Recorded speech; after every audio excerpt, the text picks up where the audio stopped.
Degree college में professor के पद पर हूँ और आज की अपनी क्लास में हम लोग चर्चा करेंगे एंथ्रोपोलॉजी के कोर्स BNAC 133 के ब्लॉक 3 यूनिट 11 की। तो यूनिट 11 में हम लोग एंथ्रोपोलॉजी की कंटेम्प्रेरी थ्योरीज की चर्चा करेंगे कि मानव शास्त्र में समकालीन सिद्धांत क्या हैं। इसके अंतर्गत समकालीन सिद्धांत के अंतर्गत हम लोग चर्चा करेंगे सिंबॉलिज्म की, प्रतीकवाद की, इंटरप्रिटेटिव थ्योरी की, जिसे निर्वचन सिद्धांत हिंदी में या वर्णनात्मक सिद्धांत कहते हैं, उसकी चर्चा करेंगे। इसके अलावा post colonial and critical period की भी चर्चा करेंगे। साथ ही एंथ्रोपोलॉजी में फेमिनिज्म एंड फेमिनिस्ट थॉट्स क्या हैं, इसकी चर्चा करेंगे। तो इस तरह यूनिट 11 में हम लोग symbolism, interpretative theory, post colonial, critical period, feminism and feminist thought in anthropology के बारे में चर्चा करेंगे। तो एंथ्रोपोलॉजी में जो 70s का दशक था वो पैराडाइम शिफ्ट का था और इस दशक में जो एंथ्रोपोलॉजी की स्टडीज थी उसका केंद्र बिंदु विकास से बदलकर फंक्शनल एस्पेक्ट के ऊपर आ गया था। डेवलपमेंट से बदल करके या इवोल्यूशन से चेंज होकर के फंक्शनल एस्पेक्ट की ओर आ गया था और सोशल साइंसेस ने भी नेचुरल साइंसेस के अनुसार सृजन करने के अपने पहले के प्रयासों का स्थान अब इस नए पर्सपेक्टिव ने ले लिया था कि मनुष्य जाति में कुछ यूनिक कैपेबिलिटीज होती हैं जिनमें से सृजन की क्षमता और प्रतीक स्थापित करने की क्षमता सर्वप्रमुख होती है। इस प्रकार जो मानव का व्यवहार है उसका मैकेनिस्टिक मॉडल बनाना संभव नहीं था, क्योंकि मानव क्या है, अपने पूरी लाइफ साइकिल को अपने इच्छा अनुसार बदल सकता है।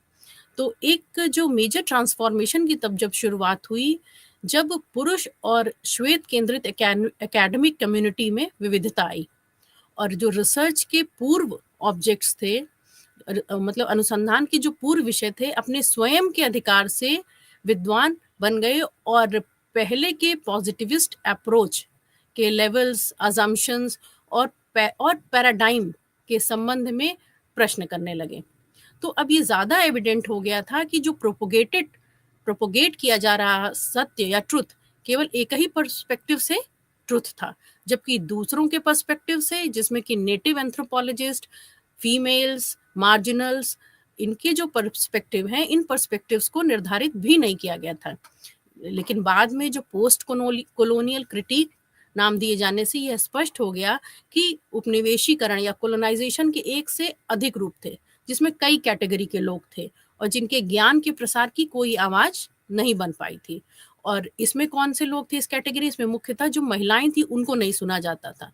लेकिन यदि चर्चा की जाए तो इनमें से कुछ और भी कैटेगरी बन गई थी, जिनमें मुख्य धारा की महिलाएं, उपेक्षित महिलाएं, अफ्रीकन अमेरिकी महिलाएं, मुस्लिम महिलाएं और दलित महिलाएं थी। और इस प्रकार अभी तक का जो आंतरिक उपनिवेशवाद प्रमुख बना रहा, उसमें जो मार्जिनलाइज्ड लोग थे, जैसे भारत के दलित, आदिवासी, उनको बौद्धिक चर्चा से एकदम अलग रखा गया था। तो इस यूनिट 11 में हम इनमें से कुछ कंसर्न्स को, दुनिया में शक्ति परिवर्तन को देखते हुए जो इमर्जेंस ऑफ न्यू पर्सपेक्टिव है उसको डिस्कस करेंगे यूनिट 11 में। तो इसमें सबसे पहले हम लोग चर्चा करेंगे प्रतीकवाद की या सिंबॉलिज्म की।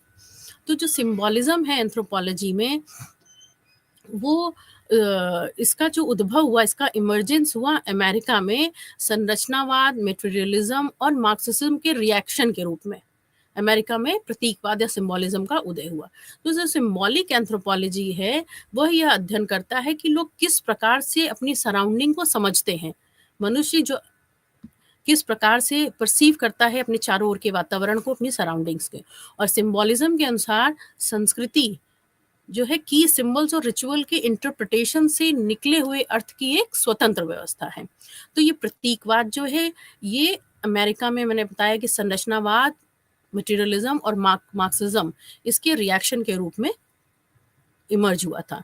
तो 60 के दशक तक जो संस्कृति है उसकी प्रणाली की समझ में सिंबल्स या प्रतीक अपनी जड़ें जमा रहा था। और सिंबल क्या है? प्रतीक या सिंबल एक ऐसी चीज को दर्शाना है जिससे उसका कोई अंतर्निहित या भौतिक संबंध ना हो। इस प्रकार भाषा क्या है? भाषा प्रतीकात्मक व्यवहार या सिंबॉलिक बिहेवियर का एक मुख्य उदाहरण है। ये कुछ एक ऐसा है जिसका उपयोग करने में केवल मानव मस्तिष्क ही सक्षम है। क्यों? क्योंकि किसी भी वस्तु का ध्वनि से संबंध यह दर्शाता है कि ये पूरी तरह विवेक आधारित या एक पक्षीय है। पूरे वर्ल्ड में बहुत सी भाषाएं हैं, बहुत सी बोलियां हैं, जिसमें ऐसे कई तरीके हैं जिनमें कुछ को जो है मौखिक अभिव्यक्ति से जोड़ा जा सकता है, और इसी तरह जब सेम या मतलब समान जो साउंड्स हैं वो अलग अलग भाषाओं में बिल्कुल बिल्कुल उनका अलग अलग अर्थ हो सकता है। तो जो सिंबॉलिज्म का अप्रोच है, वो सिंबॉलिज्म के अप्रोच में स्वयं संस्कृति को प्रतीक प्रणाली या सिंबल के जो सिस्टम है, प्रतीक की प्रणाली और प्रतीक के संरचित पैटर्न के रूप में देखा जाता है। संस्कृति में हर एक चीज का अर्थ होता है, जिसे हम कुछ डिफरेंट प्रवृत्तियों में देख सकते हैं, जिसमें मुख्यतः सांस्कृतिक रूप से निर्धारित ड्रेस कोड है।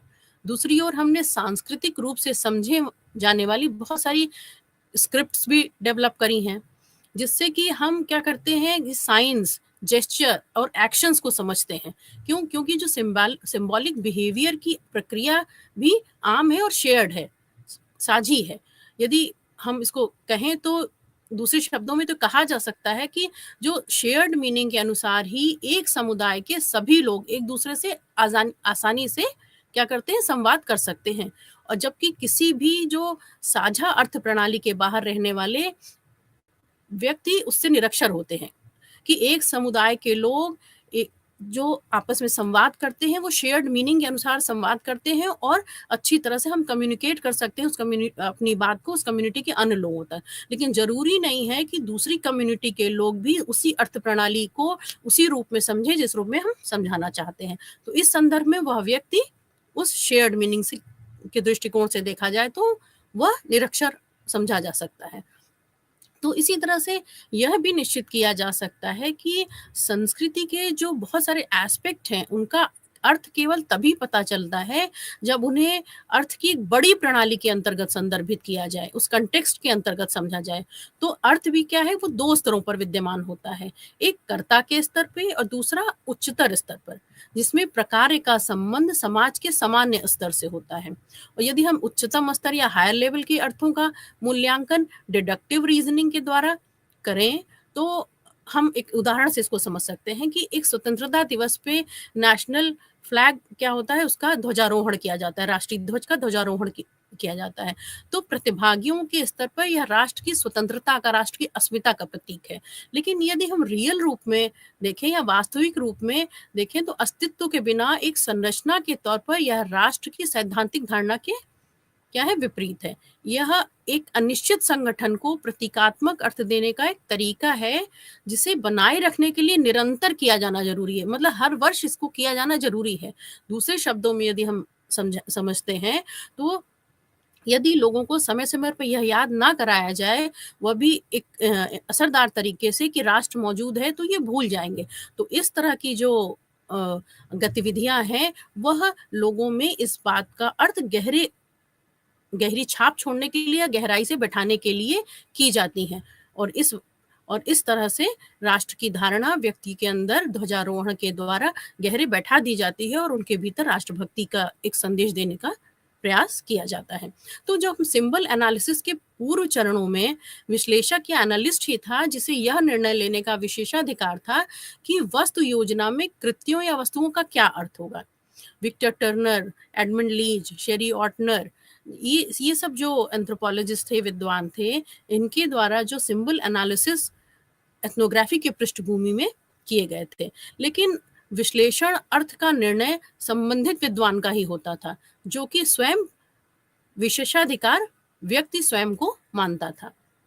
तो विक्टर टर्नर ने सोशल हार्मनी को बनाए रखने में रीति रिवाज के एनालिसिस और रीति रिवाजों के अनुष्ठानों के लिए टर्नर विख्यात है। उन्होंने अपनी पुस्तक द रिचुअल प्रोसेस में इसोमा क्या है, इसोमा एक स्त्री अनुष्ठान है, उसका मीनिंगफुल विश्लेषण किया है, मीनिंगफुल एनालिसिस की है।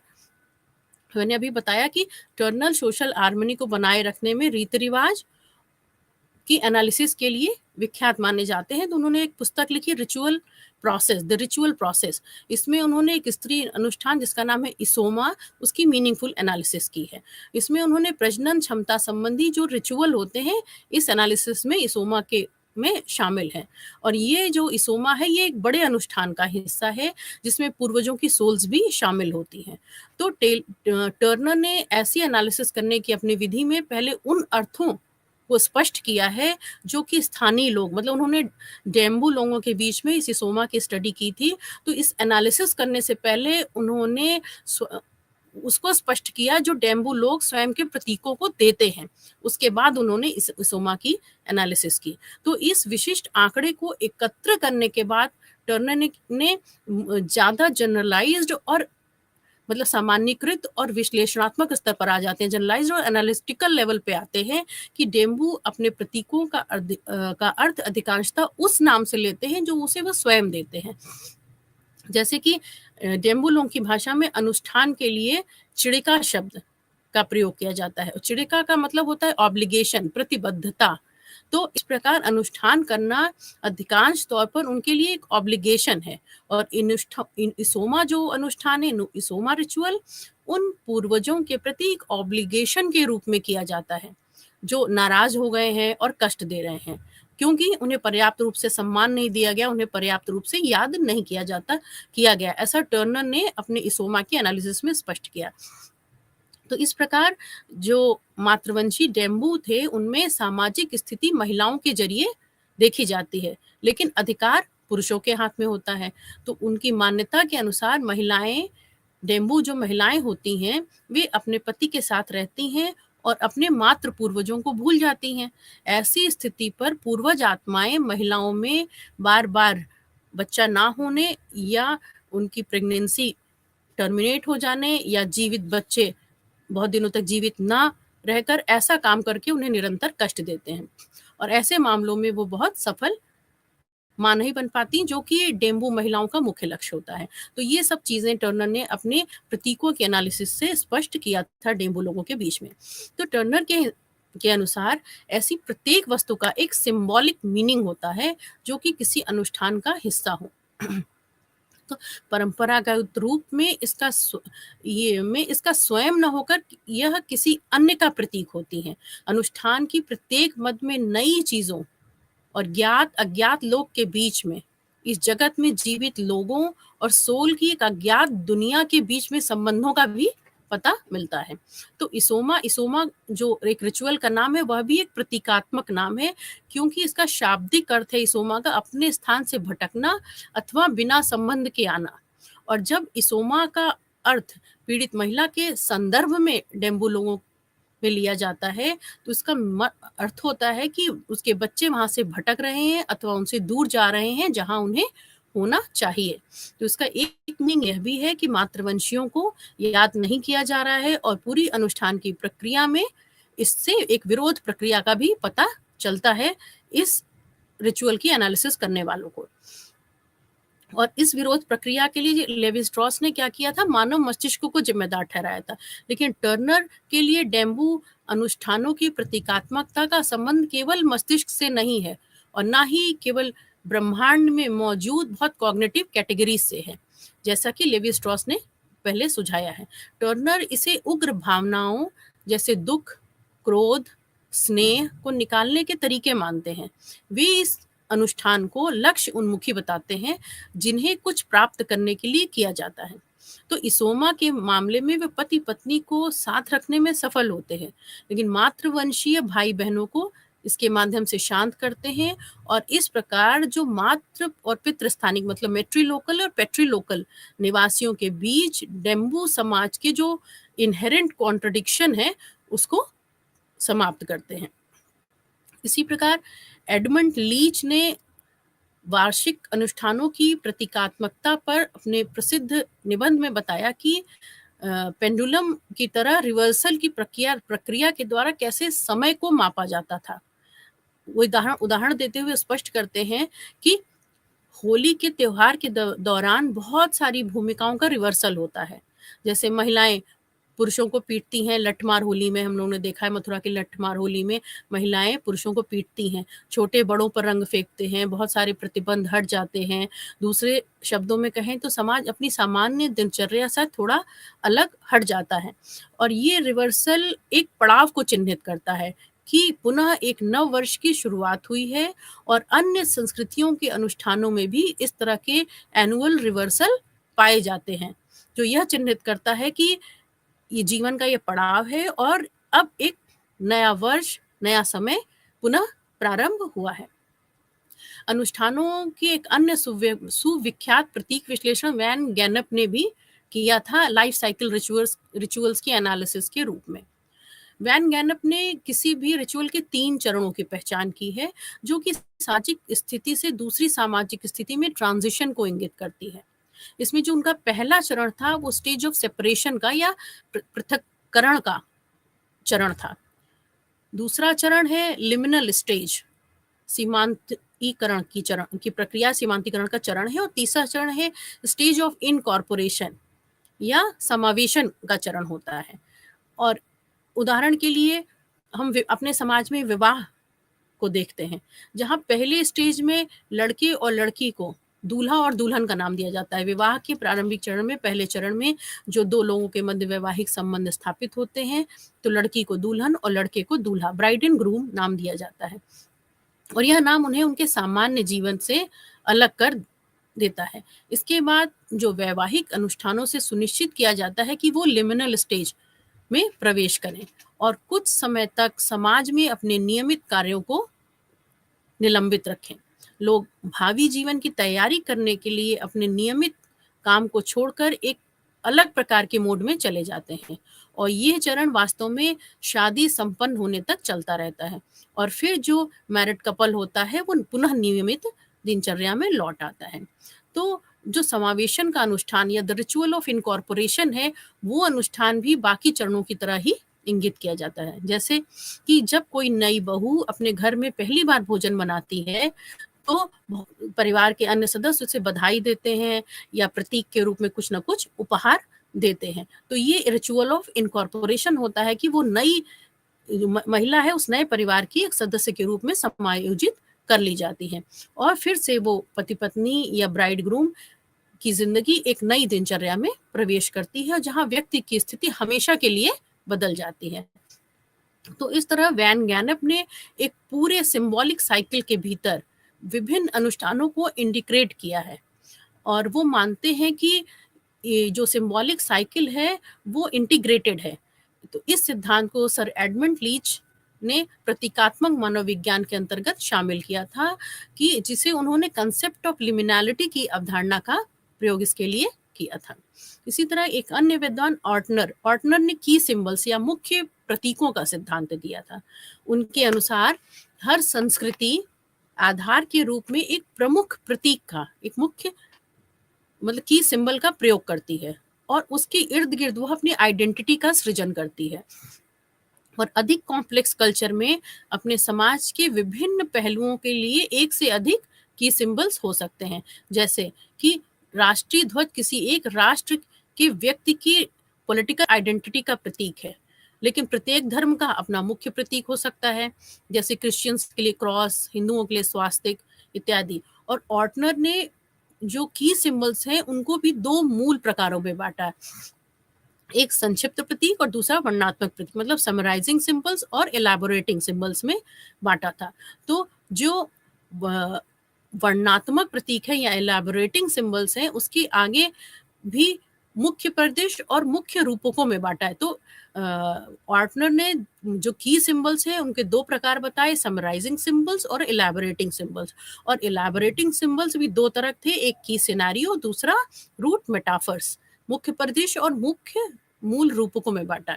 जबकि जो संक्षिप्त प्रतीक ऐसे प्रतीक होते हैं जिनमें किसी एक प्रतीक से बहुत सारे मीनिंग ड्रॉ किए जाते हैं, जैसे कि राष्ट्रीय ध्वज। इन प्रतीकों के अलग अलग स्तरों पे अलग अलग अर्थ होते हैं, और इनसे विभिन्न प्रकार की भावनाएं उत्पन्न हो सकती हैं। और एलैबोरेटिंग जो सिंबल्स होते हैं ऐसे सिंबल होते हैं जो किसी भी सामाजिक कार्यक्रम के घटकों का विवरण दर्शाते हैं, जिनसे यह समाज के सदस्यों को समझ में आ जाए। ये भी 2 प्रकार के होते हैं। मैंने बताया कि एक की सिनेरियो होते हैं और एक स्क्रिप्ट, जिनसे चीज़ों को समझने में आसानी होती है। तो इलैबोरेटिव सिंबल्स संस्कृति के ऐसे मुख्य पहलू होते हैं, जिनसे जीवन के विभिन्न अर्थों को स्पष्ट करना आसान होता है। फॉर एग्ज़ाम्पल, भारत के संदर्भ में हम कह सकते हैं कि रामलीला का प्रदर्शन कर जो है, रामलीला का मंचन एक की सिनेरियो है, जहाँ रामलीला का प्रत्येक पहलू जीवन के एक विशिष्ट पहलू को प्रस्तुत करता है और इससे जुड़े ideal behaviour, ideal son, ideal daughter in law, कहने का मतलब है आदर्श व्यवहार, आदर्श पुत्र, आदर्श बहू, आदर्श माँ, आदर्श पत्नी और आदर्श भाई, सभी के चरित्र को दर्शाता है। अतः जो स्क्रिप्ट का और यहाँ पे स्क्रिप्ट का आशय है कि किसी संस्कृति के उच्चतम आदर्शों के अनुसार किसी व्यक्ति को अपना जीवन किस प्रकार बिताना चाहिए।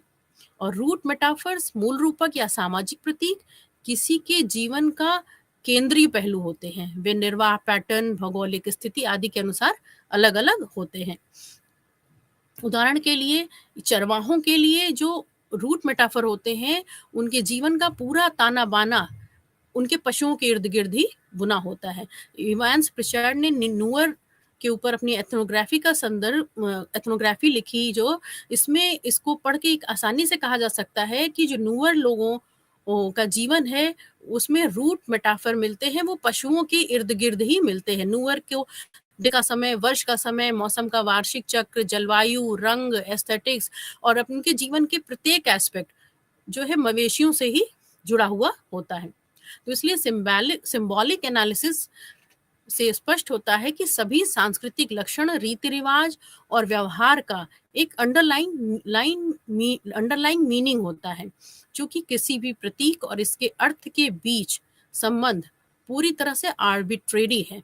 तो वस्तुओं का जो ट्रू मीनिंग है, उसे प्राप्त करने के लिए क्वालिटेटिव एथनोग्राफिक मेथड्स का प्रयोग करना होता है।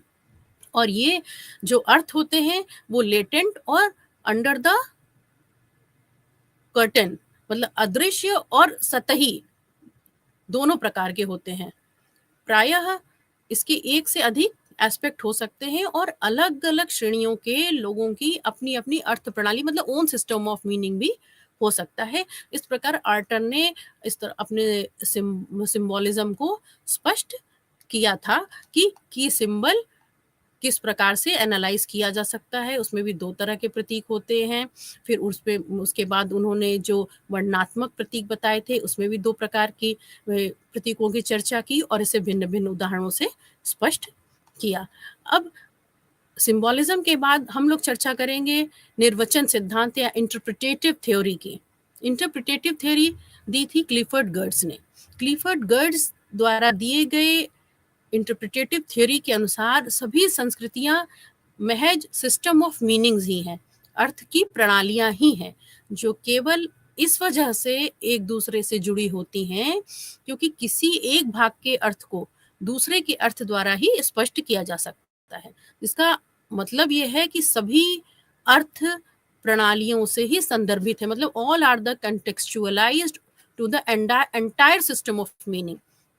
इस प्रकार मनुष्य अर्थ के इस जाल में उलझे हुए हैं। तो क्लिफर्ड गर्ट्ज ने इसका सृजन किया, किंतु इस पर उनका नियंत्रण, उनका कहना है कि मनुष्य अर्थ का तो सृजन करता है, किंतु इस पर उनका नियंत्रण नहीं है और हम एक ऐसी अर्थ प्रणाली में पैदा हुए हैं कि हम संस्कृति को अंगीकार करने की प्रक्रिया, मतलब एनकल्चरेशन की प्रक्रिया के जरिए उसको इम्बाइब करते हैं। हमारे दैनिक जीवन के व्यवहार में हम निरंतर इन जो अर्थ प्रणालियों का पुनः सृजन करते हैं। फॉर एग्जाम्पल, हिंदू सांस्कृतिक प्रणाली में बहुत सारे सेक्रेड बिलीफ और प्लेसेस हैं और इन प्रणालियों और स्थानों से जुड़े व्यवहार सांस्कृतिक रूप से निर्धारित तरीके हैं, जिनसे कि पर्यावरण के इन हिस्सों को सेक्रेडनेस को पुनः सृजित किया जाता है। इस प्रकार पवित्रता व्यक्त की जाती है और वही पुनः अर्थों के लार्जर सिस्टम का हिस्सा होती है। जैसे कि कुछ रंग कुछ संस्कृति में शुभ होते हैं तो कुछ शुभ नहीं होते, कुछ निर्धारित कार्य आदरणीय होते हैं, कुछ नहीं होते। यह बात कि ऐसा क्यों है, फिर से अर्थ और स्पष्टीकरण की अन्य प्रणालियों से जुड़ा हुआ कहलाता है। फिर again link to the other system of meaning and explanation हो जाता है कि क्यों ऐसा है और क्यों नहीं है। अतः कॉस्मोलॉजी या ब्रह्मांड विज्ञान का प्रत्येक भाग दूसरे से जुड़ा हुआ है और प्रत्येक कार बड़े विषय के संदर्भ में मीनिंगफुल होता है।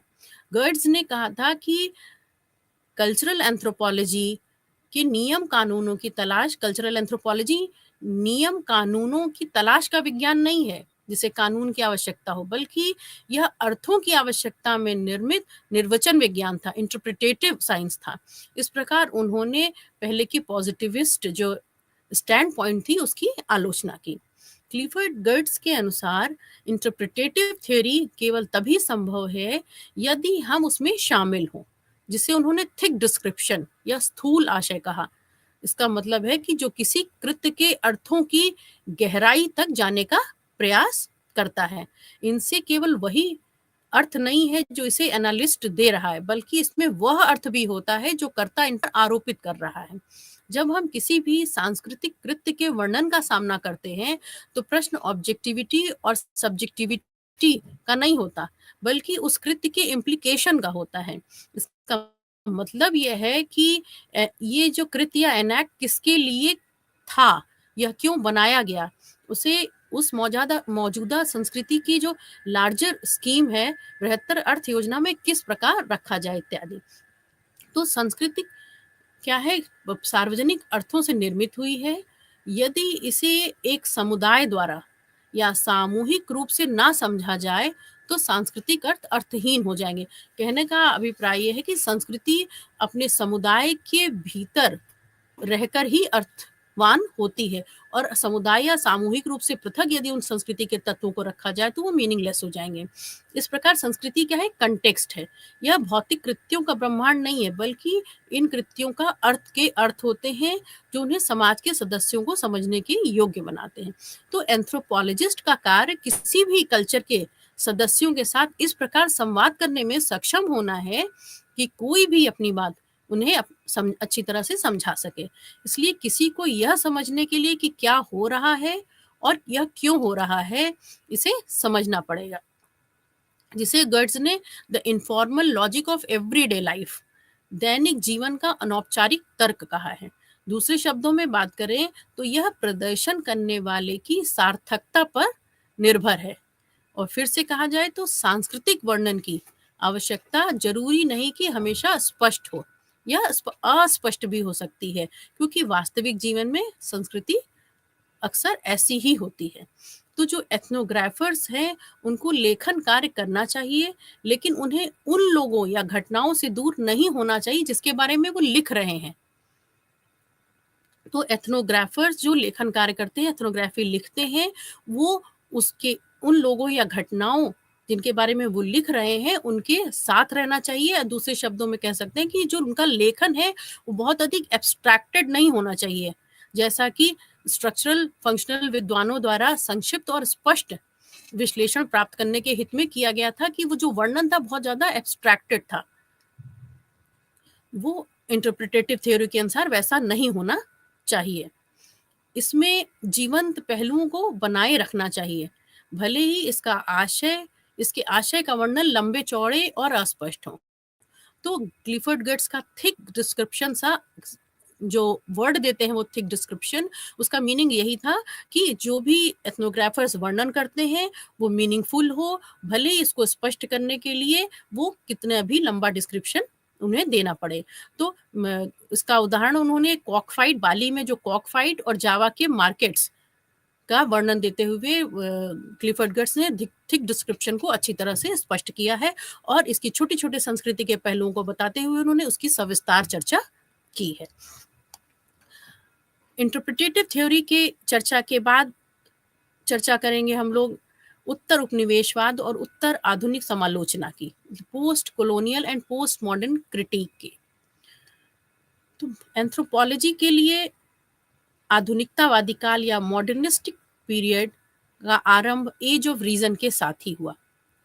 कुछ हद तक कुछ विद्वानों ने इसे पॉजिटिविज्म के साथ चिन्हित किया, जिसके अनुसार ऐसी धारणा जो कि सत्य है वह स्वयं सब्जेक्टिव सेल्फ के बाहर ऑब्जेक्टिव रियलिटी है और इसे प्राप्त करना संभव है और एक बार स्थापित किए जाने के बाद यह अपरिवर्तनीय और निश्चित है, मतलब ये चेंज नहीं की जा सकती है। तो जो पोस्ट कॉलोनियल पीरियड है या पोस्ट मॉडर्न पीरियड उत्तर आधुनिक काल का आरंभ पोस्ट वर्ल्ड वॉर एरा में हुआ, विश्व युद्ध के उपरांत के काल में हुआ और यह सब तब हुआ जब उपनिवेश तेजी से आजाद हो रहे थे और दुनिया भर में सत्ता का पुनर्निर्माण होने लगा था। जबकि इसके बाद भी यूरोप अमेरिका का वर्चस्व लंबे समय तक बना रहा और इसने नियो लिबरलाइजेशन का रूप ले लिया या कुछ हद तक कहें तो नियो कोलोनाइजेशन का रूप ले लिया, जिसमें अभी तक जो मार्जिनल लोग थे वो धीरे धीरे मुख्य धारा में आने लगे। डेरिडा, फूको, विट्स्टीन, होमी भाभा, स्पाइवेक जैसे जो फिलोसफर्स थे उन्होंने निश्चित सत्य की धारणा पर प्रश्न किए, नोशन ऑफ फिक्स ट्रुथ की धारणा पर प्रश्न किए, जिससे कि एक एन एरा ऑफ डीकंस्ट्रक्शन, अनास्था का युग अपनिर्माण, केंद्र से अंतरण और एक ही वर्ग अथवा एक ही प्रकार के लोगों के बीच सत्य उत्पाद के रूप में सामने आया, मतलब truth as a product of one class and kind के रूप में सामने आया। तो उत्तर उपनिवेशवाद युग में नॉन वेस्टर्न इंटेलेक्चुअल्स और फीमेल इंटेलेक्चुअल्स का उदय हुआ। इस प्रकार श्वेत पुरुष, पश्चिमी यूरोपीय विद्वान या प्रभुत्व जिसकी आवाज ही कानून समझी जाती थी वो रिप्लेस कर दिए गए बाई मल्टीट्यूड ऑफ वॉइसेस के द्वारा, कई जगहों से उठने वाली आवाजों के द्वारा प्रतिस्थापित कर दिए गए। तो उत्तर आधुनिकता या पोस्ट मॉडर्निज्म सभी विषयों, सामान्य रूप से एस्थेटिक्स और फिलॉसफी के सभी रूपों पर लागू होता है।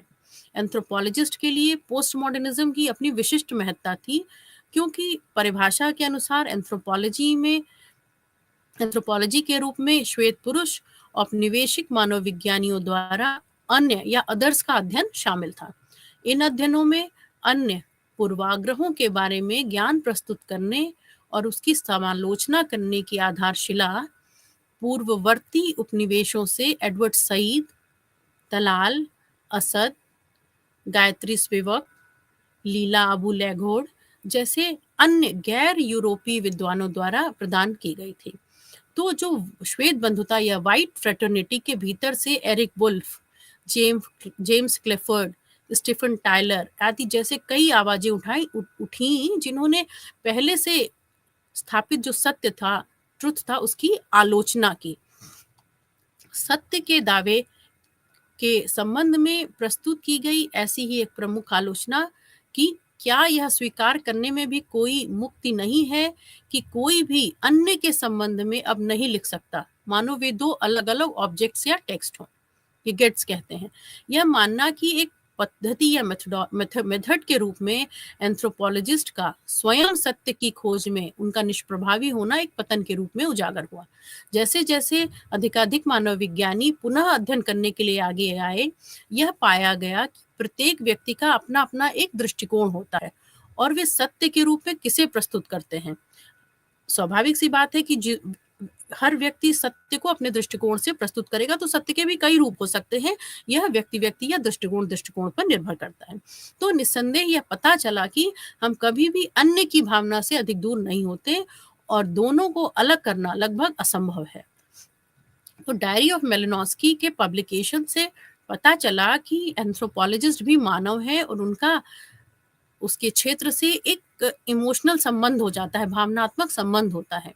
जब हम अन्य मनुष्य से संबंधित विषय पर काम कर रहे होते हैं, किसी जब क्षेत्र कार्य कर रहे होते हैं और किसी दूसरे समुदाय के बीच में अपना काम कर रहे होते हैं, तो पूरी तरह से ऑब्जेक्टिविटी और न्यूट्रलिटी की कोई संभावना नहीं होती। अपनी डायरी में मेलिनोस्की ने अपने इमोशनल आउटब्रेक्स के बारे में भी लिखा है।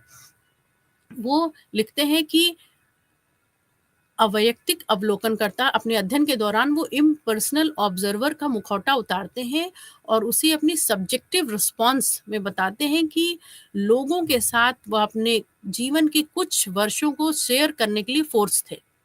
मेलिनोस्की के विषय क्षेत्र में एनेट वीनर द्वारा की गई री-स्टडी से पूर्वाग्रह या बायस का एक अन्य स्रोत का भी पता चला, जिसे अब एंथ्रोपोलॉजी की पद्धति में जेंडर बायस के रूप में मान्यता प्राप्त है। एनेट वीनर ने पाया कि मेलिनोस्की ने निश्चित ही एक उत्कृष्ट मानवविज्ञानी विवरण दिया है, एथनोग्राफी लिखी है, परंतु उन्होंने महिलाओं के काम, महत्वपूर्ण अनुष्ठान और उनके आर्थिक महत्व को पूरी तरह से नजरअंदाज कर दिया है। इसका कारण वो बताती हैं कि ये मेलिनोस्की का जेंडर बायस था। तो मतलब कि टोब्रियान आइलैंड समूह की महिलाएं समाज में एक बहुत महत्वपूर्ण भूमिका निभाती हैं, भले ही वे का जो सेरेमोनियल एक्सचेंज है उसमें वो भाग नहीं लेती हैं, लेकिन मेलिनोस्की 19वीं सदी के पुरुष थे। वे एक ऐसे समाज के अकस्टम्ड थे जहां महिलाएं केवल घर की चारदीवारी तक ही सीमित थीं, तो उन्होंने अपने टोब्रियान आइलैंड के अध्ययन में महिलाओं के कंट्रीब्यूशन को बहुत हद तक अनदेखा किया, और इसका कारण एंथ्रोपोलॉजी की में अब जेंडर बायस के रूप में स्वीकार किया जाने लगा है। यहाँ तक कि मेलिनोस्की ने जब महिलाओं को घास से स्कर्ट बुनते हुए देखा तो उसे उन्होंने डोमेस्टिक कामकाज के रूप में खारिज कर दिया होगा, जिस पर किसी भी एंथ्रोपोलॉजिस्ट को ध्यान नहीं देना चाहिए। मेलिनोस्की के कई दशकों के बाद जन्मी एनेट वीनर, एक महिला विद्वान, ने महिलाओं के काम को गंभीरता से लिया। वह यह समझ सकी थी कि पुरुषों की दुनिया से अलग महिलाओं की एक दुनिया होती है, और तब से कई एंथ्रोपोलॉजिस्ट ने क्षेत्र के साथ इंटरैक्शन करने के लिए स्वयं की अस्मिता का आश्रय लिया है। मानव विज्ञानी के शरीर और मस्तिष्क दोनों का एक जेंडर एस्पेक्ट होता है, और ये सब्जेक्टिव तरीके से भी बने होते हैं। तो हम में से प्रत्येक के पास एक प्री कंसीव्ड नोशन और विश्व निर्माण के हमारे तरीके हैं जो अनकॉन्शियस में होते हैं और इतनी गहराई में दबे होते हैं कि जब हम कई चीज़ों को सहज ले लेते हैं, जिसे बॉडी ने डोक्सा कहा है। डोक्सा को स्पष्ट करते हुए कहती हैं बॉडी की, डोक्सा जीवन की वे एस्पेक्ट हैं जिसे हम बिना किसी सवाल के ही स्वीकार करते हैं कि हम जीवन को किस रूप में लेते हैं, लेकिन रियलिटी यह है कि इस तरह से हर एस्पेक्ट का निर्माण किया जाता है। इसमें हर समाज में नॉर्मल माने जाने वाले विचार शामिल होते हैं। इस तरह से सभी विषयों से ऊपर उठना और आधुनिक समय के बाद पोस्ट मॉडर्न टाइम था, औपनिवेशिक काल की अवधारणाओं और निष्कर्षों की आलोचना करना किसी के लिए भी असंभव है। ये डोक्सा को स्पष्ट करते हुए एनेट वीनर कहती हैं। तो औपनिवेशिक काल में ऑब्जर्वर और ऑब्जर्व्ड के बीच में जो पावर की हायरार्की थी वो भी निर्धारित हुई। जनजाति, जंगली, आधुनिक, पारंपरिक जैसे शब्द गढ़ते समय यह सब प्रशासन और फर्स्ट वर्ल्ड की आइडियोलॉजीज के जो प्रभुत्व की कार्यसूची थी, एजेंडा ऑफ डोमिनेंस को आगे बढ़ाने के लक्ष्य से किया गया था। वोल्फ ने इस संबंध में आलोचनात्मक टिप्पणी करते हुए कहा है कि संयुक्त राज्य अमेरिका की ओर से पूर्वाग्रहों के विकास, मतलब बायस के विकास और आधुनिकता की अवधारणा का जिस प्रकार उपयोग किया जाता है, अथवा इसके लिए जब भी आधुनिकीकरण का सिद्धांत या मॉडर्नाइजेशन थियोरी के सिद्धांत पर अमल किया जाता है, यह पूर्व में आधुनिक शब्द का उपयोग करता था, लेकिन वर्तमान में इसका अर्थ, इसका आशय यूएसए द्वारा निर्धारित किया गया है, या जैसा कि वे कहती हैं कि इसका आशय संयुक्त राज्य अमेरिका का आदर्श संस्करण होता है, बजाय कि वास्तव में आधुनिकवाद क्या है। इसी प्रकार श्रेणियों के सरलीकरण की भी प्रवृत्ति है। आधुनिक, पारंपरिक जैसे शब्द अनिवार्य रूप से द्विअर्थी श्रेणियों में थे, जिन्हें बिना आंतरिक मतभेदों पर विचार किए निर्मित किया गया। केवल एक ही प्रकार का गैर पश्चिमी समाज नहीं है, नॉन वेस्टर्न सोसाइटी नहीं है, ना ही संयुक्त राज्य अमेरिका केवल एक यूनिफॉर्म सोसाइटी है। इसी प्रकार एक ही प्रकार का समुदाय नहीं होता जिसे जनजाति कहा जाए। कंटेम्प्रेरी टाइम में इन पूर्व निर्मित श्रेणियों और उनके पूर्वाग्रहों की जो टॉप डाउन कैटेगरीज में देखने की आलोचना अत्यधिक महत्वपूर्ण है, जिनका प्रयोग उनके सृजन शक्ति और पदक्रम की भूमिका का निर्माण केवल स्पेशल कैटेगरी के हितों को पूरा करने के लिए ही किया जाता था। और इनमें से अधिकांश आलोचना उन विद्वानों द्वारा की जा रही है जिनका संबंध पूर्व में उपेक्षित समाज या मार्जिनलाइज सोसाइटी से था। भारत में दलित और जनजातीय विद्वानों द्वारा किया गया काम इसका महत्वपूर्ण संकेतक है कि पूर्व विद्वता का सृजन भी मुख्य धारा के लोगों द्वारा किया गया था और यह उनके लिए ही था।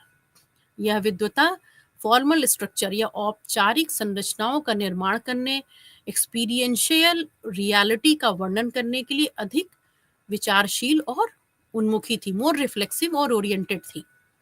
तो एक्सपीरियंशियल या अनुभवजन्य और जीवित आंकड़ों के बारे में स्थूल जानकारी लेने के बजाय इन विद्वानों ने अपने जीवन के अनुभवों का वर्णन करने पर ध्यान केंद्रित किया ताकि अभिव्यक्ति के तरीकों के रूप में उनके द्वारा अक्सर चलित और काव्य शैली का उपयोग किया जा सके। इस प्रकार उत्तर आधुनिकतावाद लेखन के experiential and reflexive mode of writing अनुभवजन्य और मननशील विधि से परे चला गया। यद्यपि पोस्ट मॉडर्निज्म की आलोचना की गई जिसमें यह कभी-कभी यह अत्यधिक अस्पष्ट हो गया कि इसकी विषय वस्तु ही, सब्जेक्ट मैटर ही संकट में आ गई। आलोचकों का यह अभिमत था कि पर्याप्त ठोस आंकड़े और तथ्यात्मक अनुभवजन्य सरोकार भी थे जिन्हें संबोधित करना जरूरी था। कोई हमेशा एब्स्ट्रैक्ट दुनिया में नहीं रह सकता। इस प्रकार उपेक्षित वर्गों में भी बॉटम अप दृष्टि थी जिसमें वास्तविक तथ्यों और आंकड़ों ने भी महत्वपूर्ण भूमिका निभाई थी। दलित अध्ययनों में वास्तविक जीवन की दशाओं जैसे उत्पीड़न, गरीबी, शिक्षा, संसाधन और राजनीतिक सत्ता तक उनकी पहुंच न होने की स्थिति को केंद्र में रखा गया।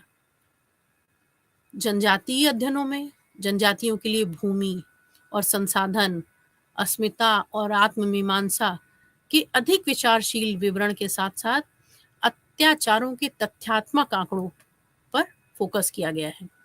इस प्रकार जब विद्वान विश्लेषण की पूर्व विधियों की कठोरता से आलोचना कर रहे हैं, इससे सभी अनुभववादी एम्पिरिसिज्म और तथ्यात्मक आंकड़ों के संदर्भ में प्रतिस्थापित नहीं हो जाते।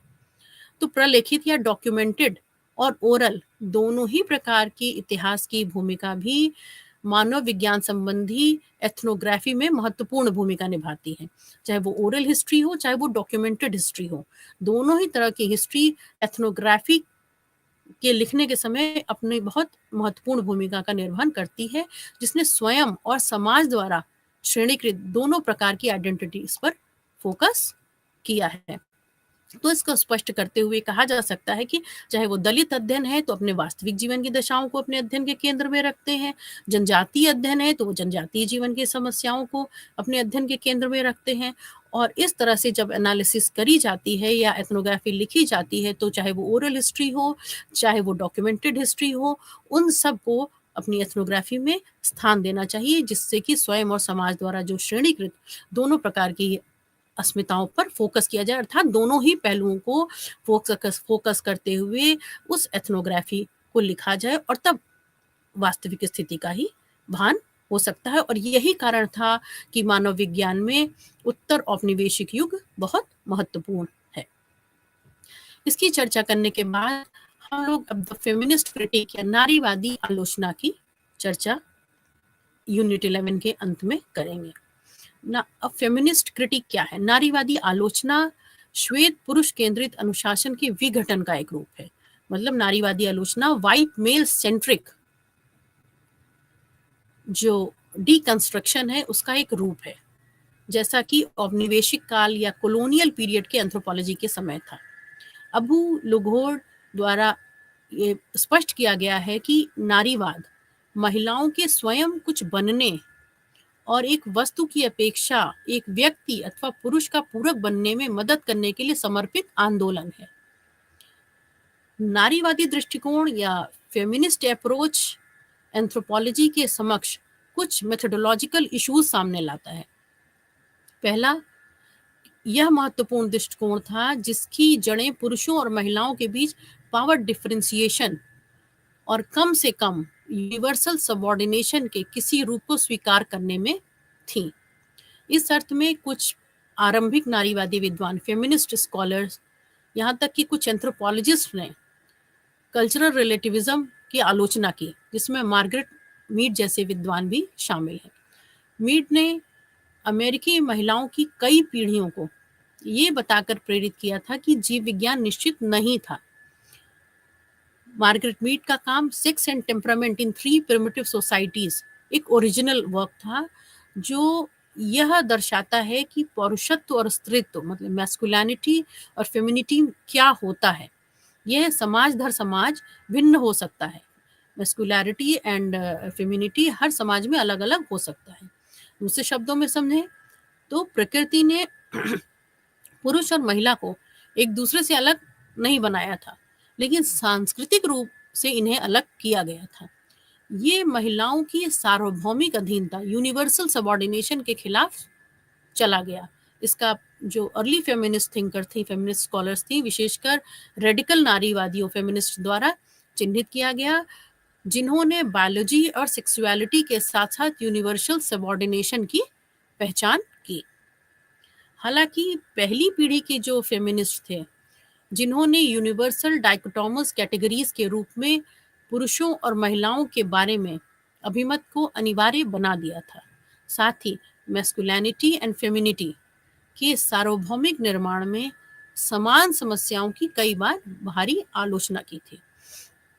आलोचना इसके विरोध में निर्देशित थी, जिसे अश्वेत गैर पश्चिमी महिलाओं, गैर उभय लिंगी समलैंगिकों, किन्नरों और अन्य लोगों द्वारा श्वेत मध्यम वर्ग अभिजात वर्ग को नारीवादी माना गया, जो महिला पुरुष होने के सही दायरे में फिट नहीं बैठते थे। भारत में यदि देखें तो हमारे सामने दलित नारीवादी दृष्टिकोण है, जो उच्च जाति और अभिजात वर्गीय महिलाओं की विरोधी विचारधारा है।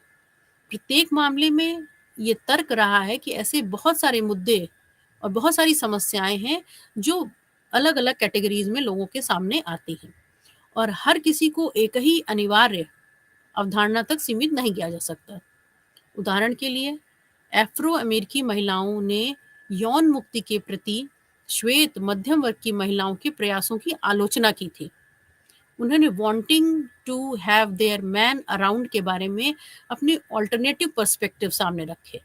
क्यों? क्योंकि अधिकांश अफ्रीकी अमेरिकी युवा जेल में हैं। वे महज गरिमा में जीवन खोज रहे थे, जहां उन्हें केवल यौन क्रिया की वस्तु ना माना जाए। दूसरे शब्दों में इसे स्पष्ट करें तो वे सिर्फ यौन मुक्ति के ठीक विपरीत स्थिति की अपेक्षा करती थी।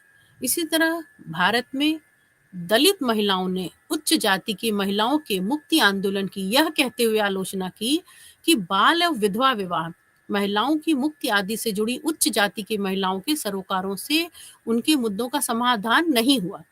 उनके लिए गरीबी, संसाधनों की कमी, यौन शोषण, कठिन परिश्रम की चक्की महत्वपूर्ण मुद्दे थे। इसी प्रकार अश्वेत नारीवादी विद्वान एंजेला डेविस ने यह प्रश्न उठाया था कि क्या महिलाओं के बीच मतभेदों की पर्याप्त ऐतिहासिक समझ के साथ नारीवादी काम विकसित किया जा रहा था। किंतु नारीवाद ने या फेमिनिज्म ने वैकल्पिक दुनिया, ज्ञान के वैकल्पिक तरीकों की संभावनाएं दिखाने में योगदान दिया था, और इससे विज्ञान की भांति ही सत्य को सहज स्वीकार करने की जो धारणा थी वो ध्वस्त हो गई थी। डोना हैरावे और सुसान हैर्डिंग जैसे जो स्कॉलर्स थे, इनके बहुत इंपॉर्टेंट एनालिसिस थी, जिससे विज्ञान द्वारा धारित जो विशेषाधिकार प्राप्त स्थिति थी वो भी भंग हो गई थी। उन्होंने जैविक और प्राकृतिक विज्ञान के उदाहरणों से स्पष्ट किया कि वैज्ञानिक या साइंटिस्ट अक्सर अपने प्रयोग स्थापित करते हैं या ऐसी एनालिसिस करते हैं जिससे प्री कंसीव्ड नोशन द्वारा जाना जाता है, और प्रायः एनालिसिस इसके प्रमाण को स्थापित करने के लिए होता है जो वैज्ञानिक के मस्तिष्क में पहले से होता है। उदाहरण के लिए प्रिमिटिव बिहेवियर पर अध्ययन के संदर्भ में यह दिखाया जा सकता है कि पुरुष हमेशा प्रभुत्व और महिला निर्भरता के तथ्यों को प्रदर्शन करते हुए समाप्त हो जाते हैं, लेकिन उसी स्पीशीज में या उसी प्रजाति में महिला विद्वानों के साथ काम करने से अक्सर अलग अलग चौंकाने वाले परिणाम सामने आते हैं। तो वास्तव में आज का विज्ञान के सत्य के एक अचूक विवरण की अवधारणा की बहुत अधिक आलोचना हो रही है। नारीवाद ने इस अवधारणा पर काम किया कि क्या सिचुएटेड नॉलेज को विज्ञान के साथ साथ पश्चिमी विज्ञान और पुरुष केंद्रित ज्ञान के रूप में स्वीकार किया जाएगा। फेमिनिज्म ने ज्ञान के आधार को भंग करके ज्ञान की ऑल्टरनेटिव फॉर्म्स, विशेष रूप से मार्जिनल लोगों से ज्ञान को मान्यता देने की संभावना बना दी। इस प्रकार नारीवादी वस्तुनिष्ठता का संबंध सीमित अवस्थिति और अधिष्ठापित ज्ञान से है, न कि व्यक्ति और वस्तु के उत्थान और विभाजन से। इससे हम जो कुछ देखते हैं उसके प्रति उत्तरदायी हो सकते हैं। दूसरे शब्दों में कहा जाए तो हारावे उसी विज्ञान के नाम में किसी भव्य और अमूर्त सिद्धांत, ग्रैंड और एब्स्ट्रैक्ट थ्योरी के सृजन का आग्रह नहीं कर रही हैं, बल्कि छोटे, अनिवार्य और एप्लीकेबल नॉलेज का आग्रह कर रही हैं, जिसका सृजन कर स्थिति के अनुसार उपयोग किया जा सकता है। इस प्रकार जो फेमिनिस्ट अप्रोच है, नैतिकता एवं विज्ञान के मूल्यों के लिए मेथड से कहीं अधिक महत्वपूर्ण है। तो ऐसे एलिटिस्ट साइंस के खिलाफ, जिसका बड़े पैमाने पर विनाश के लिए इस्तेमाल किया जा सकता है, लेकिन जो कुछ मार्जिनल लोगों को बचाने के लिए अमल में नहीं आ सकता। नारीवादियों सहित पर्यावरण संरक्षण का आग्रह करने वाले भी यह स्वीकार करते हैं कि पुरुष और महिला की जो इसेंशियल कैटेगरी है, उससे कहीं अधिक व्यक्ति को ऐसे पुरुष एवं महिला सिद्धांतों की जरूरत है जो किसी में कहीं भी दिखाई दे। आज मैस्कुलिनिटी दुनिया का एक प्रमुख सिद्धांत है, जो मनुष्यों के साथ साथ प्रकृति का अधिकाधिक शोषण कर रहा है। राजनीतिक और आर्थिक दोनों ही क्षेत्रों में हिंसा और आक्रामकता को बढ़ावा दे रहा है। इस प्रकार लंबे समय तक उपनिवेशवादी पश्चिमी दुनिया ने पितृसत्तात्मक और पुरुषत्व की विचार और अमल, आइडियोलॉजी एंड प्रैक्टिस, दोनों पक्षों से पूजा की है, और इस एग्रेशन से संस्कृतियां, व्यक्ति और पर्यावरण नष्ट हुए हैं, और यह अभी भी निरंतर जारी है। तो स्त्रीवादी सिद्धांत नर्चर, कंपैशन, सॉलिडारिटी और बिल्डिंग रिलेशनशिप, एकजुटता और संबंधों के निर्माण से है नारीवादी सिद्धांत का संबंध। इनकी प्रकृति वास्तव में प्रतिष्ठित स्त्रीवादी है, जिसका उपयोग पुरुषों द्वारा महिलाओं को अपमानित करने के लिए किया जाता था। लेकिन कंटेम्प्रेरी जो फेमिनिस्ट स्कॉलर हैं, इन गुणों को जीवनदायी और विश्व अनुरक्षक मानते हैं, लाइफ गिविंग और ग्लोब सस्टेनिंग मानते हैं। अतः नारीवादियों की जो नई पीढ़ी स्त्रीत्व को कमजोर रूप में स्वीकार नहीं करती, वे नारीवाद या फेमिनिज्म को मेथड एंड प्रैक्टिस दोनों के संदर्भ में डिजायर्ड क्वालिटी मानते हैं। मेथोडोलॉजी के संदर्भ में फेमिनिस्टिक अप्रोच वस्तुनिष्ठ ज्ञान के मानवीकरण को एक अभिनेता और एजेंट के रूप में ग्रहण करता है, न कि एक स्क्रीन या एक जमीन या एक संसाधन के रूप में देखने के लिए करता है। दूसरे शब्दों में, आंकड़े एकत्र करते समय और विश्लेषण में जिन संस्थानों का अध्ययन किया जा रहा है, वे डेटा सृजन और विश्लेषण दोनों की अंतःक्रिया का हिस्सा होना चाहिए। इस प्रकार के विश्लेषण में प्रत्यक्षवादी प्रतीकात्मक विश्लेषकों द्वारा किया गया विश्लेषण या एनालिसिस स्त्रीवादी विद्वानों द्वारा अनुमोदित नहीं है। एक नारीवादी विश्लेषण, फेमिनिस्ट एनालिसिस, महज वार्तालाप करने से परे जाकर इस प्रक्रिया में एक एक्टिव पार्टिसिपेंट के रूप में, कर्ता के रूप में व्यक्ति को शामिल करती है। स्वतः रूप में इसका अर्थ यह है कि सभी विश्लेषण को एक स्पेसिफिक संदर्भ के भीतर संदर्भित या कंटेक्चुअलाइज किया जाता है, और जिसमें सामान्यीकरण की व्यापक, मतलब जनरलाइजेशन की व्यापक संभावना नहीं होती।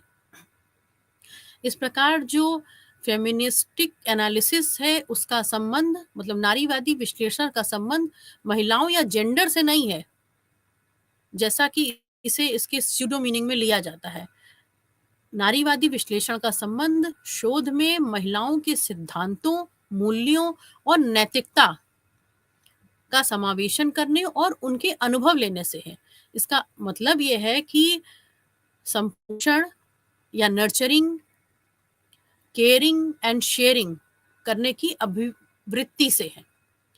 जब इसे प्रकृति पर लागू किया जाता है, तब यह पूर्व प्रभुत्वपूर्ण शोषक संबंधों को नकार देता है, जिन्हें प्रमुख पुरुषवादी सिद्धांतों ने स्थापित किया था। तो अपने दृष्टिकोण में पुरुष स्त्रीवादी हो सकते हैं, जो मेल है वो फेमिनिस्टिक हो सकते हैं अपने अप्रोच में, और बहुत सारी महिलाएं वो पुरुषवादी हो सकती हैं। तो इस प्रकार इस नारीवादी आलोचना को अध्ययन करने या चर्चा करने से ये स्पष्ट होता है कि व्यक्ति के मूल्यों का महत्व होता है, ना कि उसके लिंग का, क्योंकि बहुत सारे पुरुष स्त्रीवादी हो सकते हैं और बहुत सारी महिलाएं पुरुषवादी हो सकती हैं। और साथ ही इस पूरी चर्चा के दौरान यह भी स्पष्ट हो गया कि एंथ्रोपोलॉजी में जेंडर बायस एक मेथोडोलॉजी के रूप में, एक मेथड के रूप में स्वीकार किया गया है। और इसको और अधिक स्पष्ट करते हुए हम लोगों ने मेलिनोव्स्की के टोब्रियांड आइलैंड में किए गए अध्ययन की चर्चा की। जब उनकी डायरी का प्रकाशन हुआ तो उसमें यह स्पष्ट देखा गया कि उसमें जो पर्सनल बायस है उससे बहुत ज़्यादा दूर व्यक्ति नहीं रह सकता। जिस कम्युनिटी को स्टडी करता है वहाँ पर अपनी बात को किसी न किसी रूप में अवश्य, अपने नज़रियों को किसी न किसी रूप में देखने का प्रयास करता है। और यही कारण था कि उन्होंने महिलाओं के योगदान को अनदेखा किया अब टोब्रियांड आइलैंड के अपने अध्ययन के दौरान। किंतु इस पूरी नारीवादी चर्चा या फेमिनिस्ट अप्रोच की चर्चा में यह स्पष्ट हुआ कि अपने दृष्टिकोण में पुरुष स्त्रीवादी और महिलाएं पुरुषवादी हो सकती हैं। तो यहाँ महत्व है कि व्यक्ति के मूल्यों का, ना कि उनके लिंग का। इस प्रकार अपनी कंटेम्प्रेरी थ्योरी या समकालीन सिद्धांत की चर्चा करते समय हम लोगों ने कुछ महत्वपूर्ण सिद्धांतों जैसे symbolism, post modernism, colonialism, feministic approach, इन सब के मुद्दे पर व्यापक रूप से इस यूनिट में हम लोगों ने चर्चा की। तो सबसे पहले इन सिद्धांतों, उनकी व्याख्याओं और उनके विचार की हम लोगों ने चर्चा की। उसके पहले सिद्धांतों के रूप में मानव विज्ञान में नारीवाद के रूप में बताया गया, जो हमें एक जेंडर सिस्टम प्रदान करता है, जिसके अनुसार यह दिखाया गया कि जो ट्रुथ है वो सब्जेक्टिव है और पितृसत्ता आमतौर पर पक्षपाती है। चूंकि महिलाएं सभी समाजों में हाशिए पर हैं या मार्जिन पर हैं, इसलिए उनके दृष्टिकोण में अन्य हाशिए की श्रेणियां जैसे जाति, वर्ग और जातीयता के साथ साथ उत्पीड़न के अन्य रूप भी शामिल हैं। जेंडर संबंधी दृष्टिकोण में न केवल महिलाओं का प्रतिनिधित्व शामिल होता है, बल्कि इसमें विभिन्न समाजों के जो रिसर्चर हैं, महिलाओं और पुरुषों की आवाजें भी शामिल होती हैं। वे खुद नारीवादी अध्ययन करते हैं, जिनके द्वारा विभिन्न प्रसंगों और अधिकारों को बढ़ाने की मांग होती है। यह नारीवादी मानव विज्ञानी ही हैं, फेमिनिस्टिक एंथ्रोपोलॉजिस्ट ही हैं, जो दुनिया भर की विभिन्न महिलाओं में विभेद और साधन प्रदान करते हैं। दूसरे सिद्धांत अर्थात आधुनिकीकरण के बाद हम कह सकते हैं कि एंथ्रोपोलॉजी में भी एक आधुनिक परिप्रेक्ष्य प्रयुक्त हुआ था, जिसने एंथ्रोपोलॉजी की प्रवृत्ति को पुनः प्रस्तुत करने का अवसर दिया। यद्यपि आधुनिक प्राकृतिक विज्ञान से समर्थित एंथ्रोपोलॉजिस्ट आधुनिक मानव विज्ञान के अनुयायियों की आलोचना करते हैं, लेकिन आधुनिकतावादियों द्वारा उपयोग की जाने वाली नैतिक संहिता आधुनिकता के कई डायमेंशंस के साथ साथ वर्तमान जो नैरेटिव है उसको एक आंदोलन का स्वरूप प्रदान करती है। एंथ्रोपोलॉजिस्ट ही हैं जो विश्व में संस्कृतियों के विषयों का अध्ययन करते हैं और एक दूसरे के बारे में जानने में रुचि रखते हैं, जिसमें वह खुद को और दूसरों को कैसे पहचानना है इस पर केंद्रित रह के इस अपने विषय को समृद्ध भी करते हैं।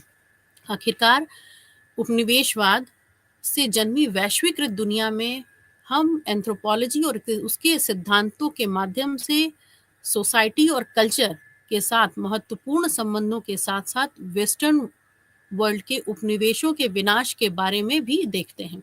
और आज की औपनिवेशिक क्षेत्र में मानव जाति के आंदोलनों, माइग्रेशन, प्रवासी लोगों के लिए स्वीकार्य अवसर बनाने और ऐसी अशांति के कारणों को गंभीरता से देखने के लिए महान हस्तक्षेप प्रदान करते हैं। इसके अतिरिक्त उत्तर औपनिवेशिकता में भी एंथ्रोपोलॉजी के पर्सपेक्टिव से लिंग, जाति, जाति पहचान इत्यादि पर भी चर्चा की गई है। और इन बिंदुओं से स्पष्ट है कि आज की जो कंटेम्प्रेरी एंथ्रोपोलॉजी का पर्सपेक्टिव है, उसमें उपनिवेशवादी दुनिया के लिए एक प्रासंगिक परिप्रेक्ष्य बन गया है। इसी के साथ आज का यूनिट 11 की चर्चा समाप्त होती है। बहुत धन्यवाद। नमस्कार।